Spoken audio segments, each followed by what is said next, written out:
Attack of the show. Attack. All right, so you remember that time you spilled a Pepsi on your PS3 and you thought it was the worst spill ever?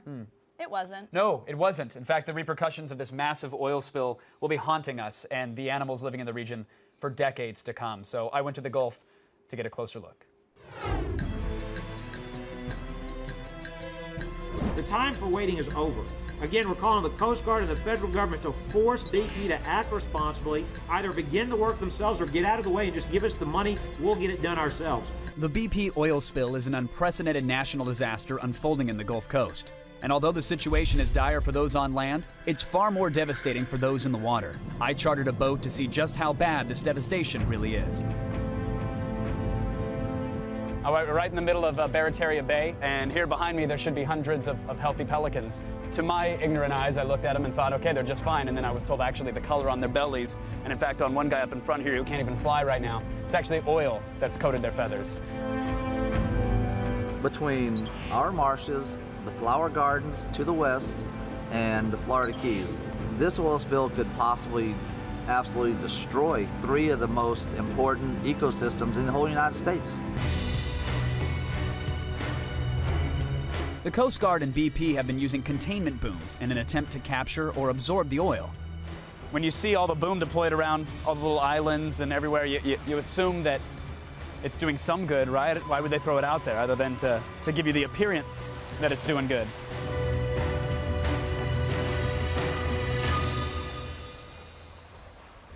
I mean, I want to grab them and bring them over there, but I don't know if I should be, you know? Yeah, don't worry, the oil that the boom doesn't absorb, the birds will. Everything's fine, BP. They got it. Mother Nature's got this one. BP has even hired cleanup crews to rescue oil-soaked marine life. The workers can't talk on camera because they work for BP. Look at this right here. Look at this poor guy. Oh, man.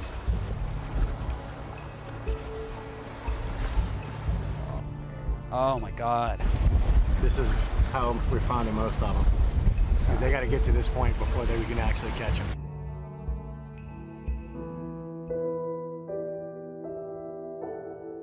We see what's on the top, and you never really see what's underneath, or you see the sheen. Over here, you can see clunks, and that's on the bottom. And the oyster beds are all over here, and that's going to be, once that's on top of those oyster beds, what's going to grow there? Nothing's going to grow there. If I hadn't gone out there today, I probably would have said it's not going to get that bad. And then when you get out there, and I did tell you I get a little. Yeah. Okay, so anyway, Sorry. when you see it, it's different. You know.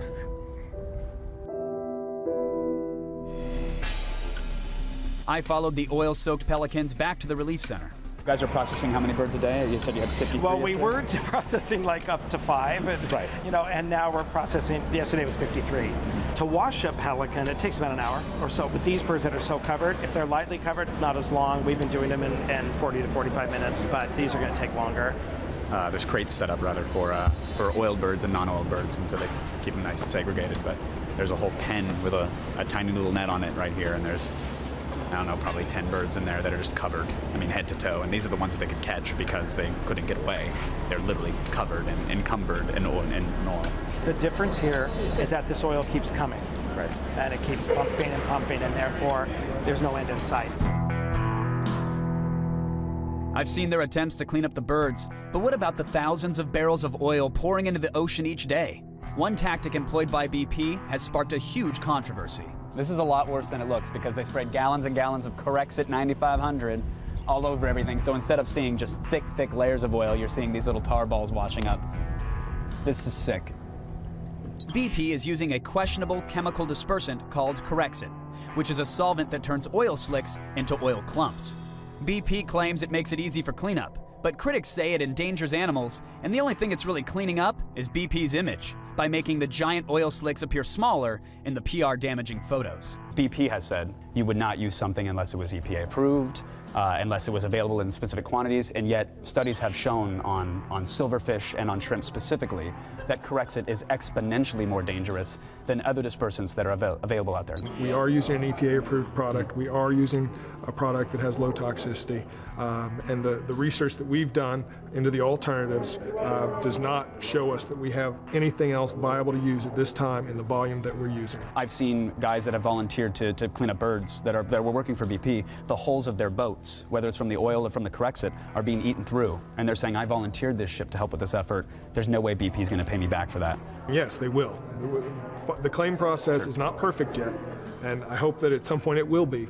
But we're working on it, and yes, they will be paid. The chemical composition, the ingredients in Corexit aren't publicly known. That'd be nice to know what's in there so that people can do their own tests or come to their own conclusions about it. The Coast Guard said it's available, but online it actually says proprietary under ingredients. Is there any way to get that released? It's my understanding that it had been shared with the incident command because of the volumes we were using it in. But you make a very good point about the proprietary side of it. I mean, obviously you can't share your proprietary information, but well, I think you should share your proprietary information if it could be eating through kidneys. When they pay us, we don't know. We're on BP dollars. It's just monopoly money. That's all it is. Have you invoiced them? Do they? Yes. Yeah. I haven't got a dime. Right now, oh, it's great. We got all these oil people here. Yeah, they're paying right now, but a year from now, when they're all gone and it's devastated, like I said, then it gets home. You know, it gets home. It's not on TV. I get the sense that people down here, they have all the dots. They just haven't connected some of them. And it's not because they're not capable of connecting them, it's because of the reality that they would face if they did.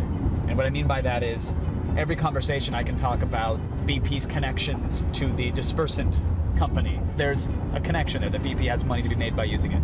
They get that BP has control of the Coast Guard. They get that they might not really understand how to solve this problem. They get that the politicians are telling them exactly what they need to hear, and sometimes they're being strung along. So they get all these dots, but to connect them would mean giving up hope.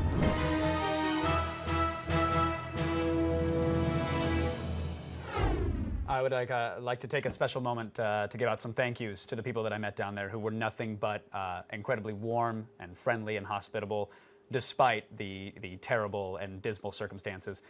So huge thank you to Captain Mike Ellis and his crew, relentlesssportfishing.net, Captain Zach and his crew over at fryingpanfishing.com. He's an amazing guy. Captain Kevin Aderhold and his crew, strikezonecharters.net and woodlandplantation.com. They took incredible care of us while we were there.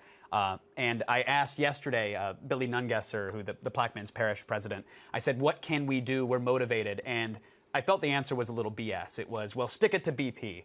Anybody here know how you can stick it to BP?